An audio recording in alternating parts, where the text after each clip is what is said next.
Start with the overview page and have a read through all of the instructions. Don't forget to scroll down on each page because there's often information at the bottom. You'll see a totals page. This one you don't need to complete. This will automatically populate from the other pages. The expenses page, which you will need to complete, and these instructions will come up shortly. The JobKeeper and wages page, you put in one figure here and then your other figures there. The boosting cash flow page, that's just one single figure that you insert. And then on the income page, you need to put in as many of these grants as you've got, but also make sure that you're clicking on this link so that all of your expenses and income are covered. First up is expenses. Start with the overview.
So let's start with expense items. As it says in a pop-up here, we've listed everything we can think of down in this column, and that may or may not match your expenses.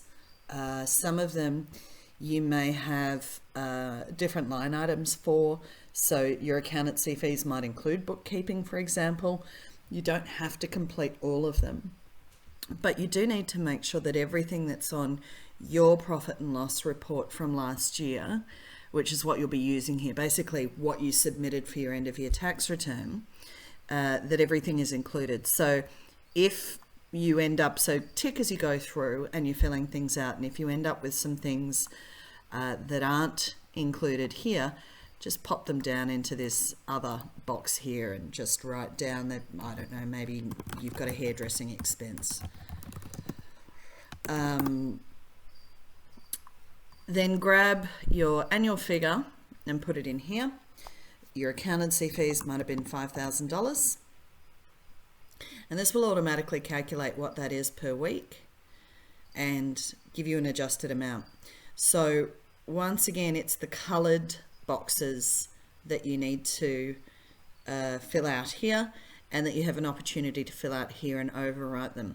That might be because, say, last year you did 10,000, oh, not 100,000, $10,000 worth of activities, and because of COVID you've cancelled them all, so that will automatically populate with the 384.62. It didn't do it just then because I overwrote it before, but you might instead of it saying 384.62, instead of it saying that, you might say, no, I don't want anything in there because we're not going to spend money on that.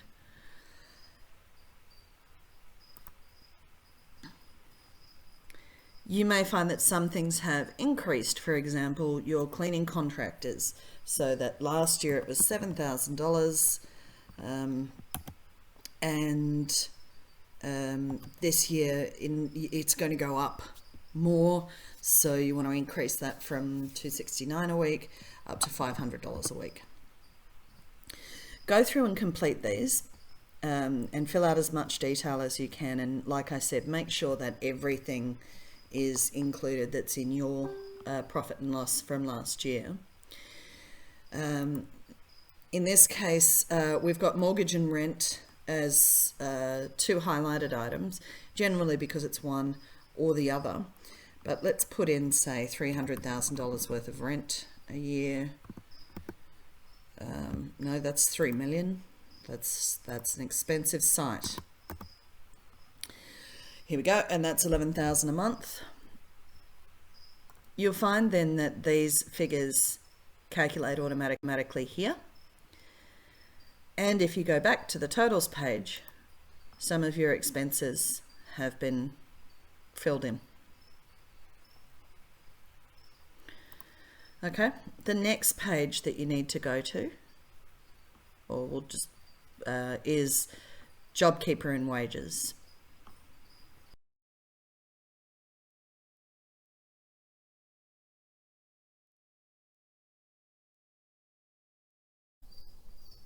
The JobKeeper and wages package page is really easy. In this box here, you would put your number of eligible employees.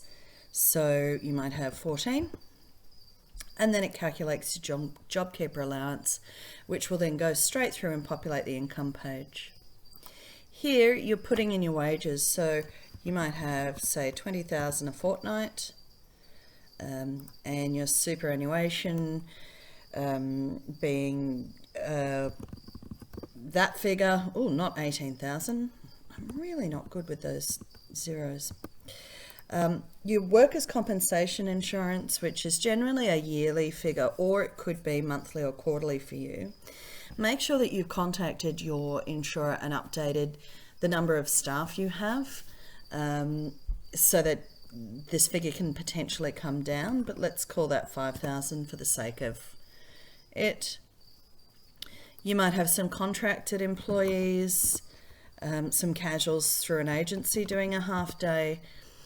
Now, payroll tax is interesting. Some of you still have to pay it, depending on what state you're in. Some of you don't have to pay it at all. And some are actually getting credits, which comes up on our income page. So complete this for you so that you know what you're doing.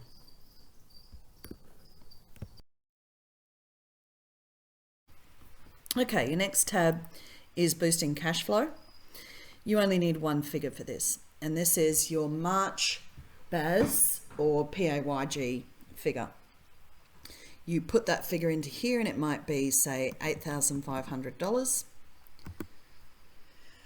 Your March credit is 3 times that amount. And if you have a look down here, basically it gets credited to your ATO accounts to pay back any debt, and then it's available as a drawdown or a refund in cash. Then that figure is paid, that initial figure is paid to you in March and April. The minimum total cash flow will be 10,000. So the very minimum you'll get is 5,000 in March, and then 2.5 and 2.5. The maximum is 50,000. So if we were to call this 20,000, you can see this has made an automatic adjustment with the maximum being 50,000. Let's just go back to 8.5 because that's a bit more realistic. This figure is then divided by 4, and over the subsequent months, June, July, August, September, that money's flowing into your bank account as well, with the total of all credits here, the minimum being 20,000 and the maximum being 100,000, which will then feed into our income page.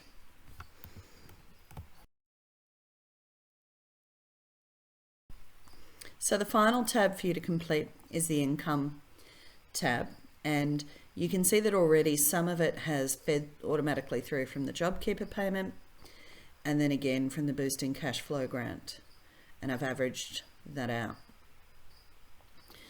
Your BCP weekly payment, the business continuity payment, or the ACA relief package payment, is what the government are now paying you per week on a Wednesday or a Thursday. So let's imagine it's $9,000 per week. That's a fixed number. If you've got apprentices or trainees, you may get another $500 a week for them. If you applied for exceptional circumstances, you may be able to get a top-up weekly amount, and you can either include that in your initial weekly amount, or I would recommend that you try and keep it separate, because there's also some of these exceptional circumstances grants are time limited. So we might say there's another $2,000 a week there. And then your inclusion support carries through, and we might say it's that much per week. Again, make sure that you're choosing, if it's fortnightly, monthly, weekly, yearly, a one-off. CCCF funding, if you were lucky enough to get any, that's a one-off payment, and then I've basically divided it across the 6 months of the first half of the year for you. Lots of states are giving small business grants, and the way to find out all of these is to either click the links here, or if you scroll down a little bit, this link here will take you to an article about the state-by-state stimulus packages, and you can see each state and the various stimulus packages that are available to businesses. And then you can work out if you are eligible for some of them or not. And you might get, say, in New South Wales, there's a small business grant of $10,000, which is a one-off. If you're in the city of Sydney, you'd get another $10,000, depending on what you were doing. For example, if you're feeding homeless people, you get another $10,000, yay. Your bank may give you a loan of up to $250,000. That's guaranteed by the government. Maybe it's, a one-off $150,000. Talk to them if the other figures don't add up. So let's leave that blank for now. In some states, and we spoke about this before, in some states, they're actually getting payroll tax refunds, not just relief from paying it, but actual refunds. So you might get a $4,000 refund if you're in one state. You can see this weekly amount here is going up. Reduced licensing fees in some states, you just aren't going to get charged. In other states, you're actually going to get a refund. So you can put that in if you know what it is.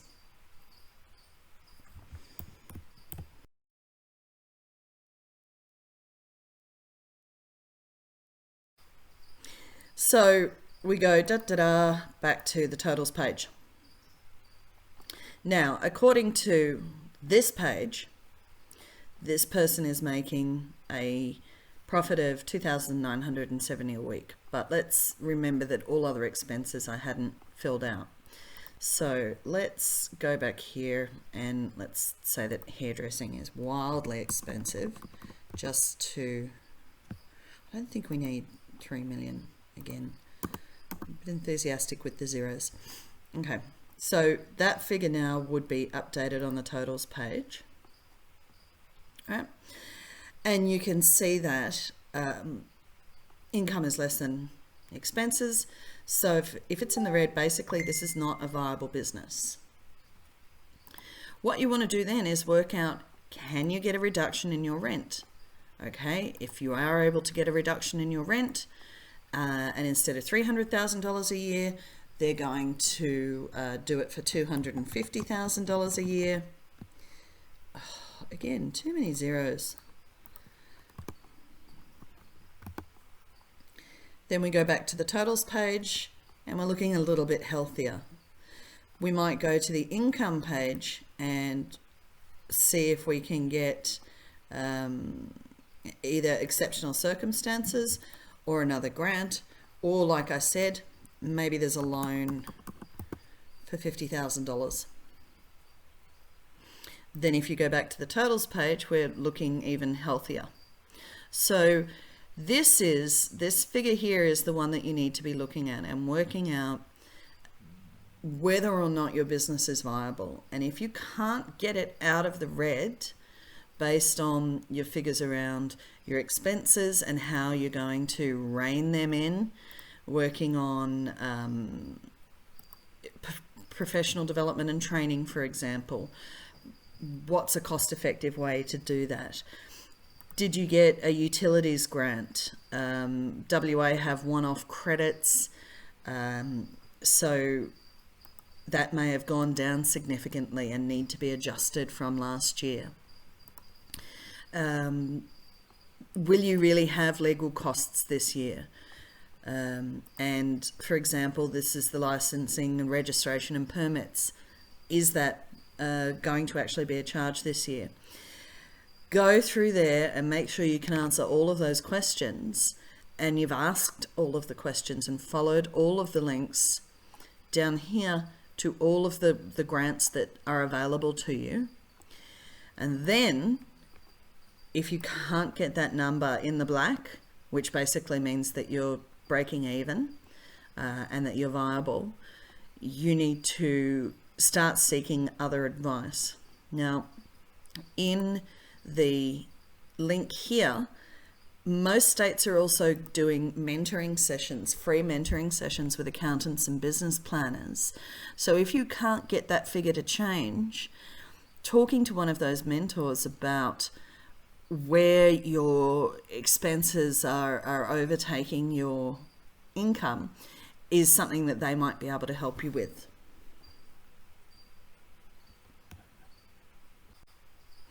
So we go back to the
Finally, where to get help.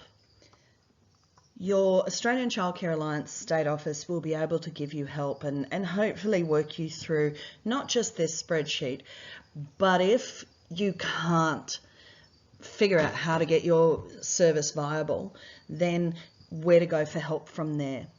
There are webinars being offered by a range of bodies, and you should be watching them because the information at the moment is changing week to week, day to day, sometimes hour to hour. There are lots of other peak bodies that may represent you in a much closer alignment than, say, the ACA, and this might be Family Daycare Australia or another body like that. And then look to reputable support organisations, subscription organisations such as Childcare Centre Desktop or Child HR. Both of those have really good, reputable sources. Don't go to a source of information who gets you information that you want to hear rather than what's right. Go to the CCS help desk. I've got to tell you that the government bodies have been nothing but supportive of our journey here. That we've got a minister who went into bat for us, and as a sector, we were one of the only ones who got a lifeline. And it was always meant to be used in conjunction with the funding mechanisms available to all of the other sectors. The department itself has been working so hard. They've reallocated staff who are trying to support services, and every decision that's made is made with the intent of keeping our sector viable. So be kind to those people that you encounter. They're doing the best they can. Quite often they've been re-tasked from someone else and they're trying really hard. There are also state-funded mentoring programs, which I mentioned earlier. Click on that link, go through and see if you've got a mentoring program that you can log into. Quite often these are brilliant business people who want to help you.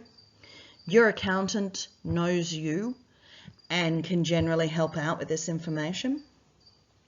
I can't stress strongly enough that chat groups on Facebook or other social media are not going to help you. The misinformation abounding is just going to upset or confuse you. If you're going to get your information from social media, make sure it's from a reputable source and not just a chat group. There are a lot of very upset and confused people at the moment, and a lot of them very angry because this change has been brought about at lightning speed. There are many people that are thankful for that, and many who aren't. But what we want you to do is calmly work through this process. You also need to remember that as a person who's doing a budget, you're in a leadership position and everyone's looking to you at the moment for guidance. We are all at breaking point, man. I'm at breaking point several times a day at the moment, and making sure that you're looking after your own mental health is going to be very important, getting through this so that all of your team who are looking to you for guidance know that things are going to be okay. They're going to be okay. They're not going to be perfect. But hopefully this spreadsheet and all of the support that you get through the Australian Childcare Alliance or the Childcare Centre Desktop, for example, and certainly from our government, is going to make it okay for you. Best of luck and stay safe.